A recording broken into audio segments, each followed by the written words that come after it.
Салом дӯстони азиз, бародарое ки дар шаҳри Самара бор рӯи гиранд Тоҷикистон, ин бор Наполе бучид, пагаҳ насиб гашта рӯзи 8 раҳкӣ мекунад, соҳ саломат мераса, звонид ки бигирад шуд.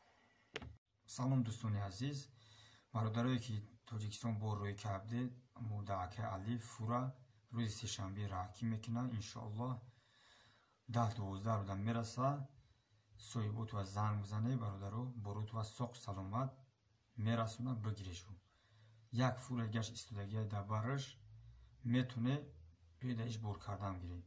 Ӯ рӯзи сешанбе раҳкӣ мекунад бародаро, килош 50 рубл, номерош ҳозир мемонад та видео.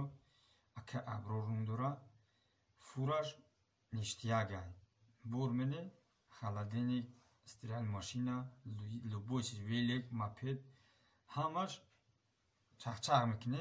Номи канали Саянди 91 клакскитка дора. Зинда бошед.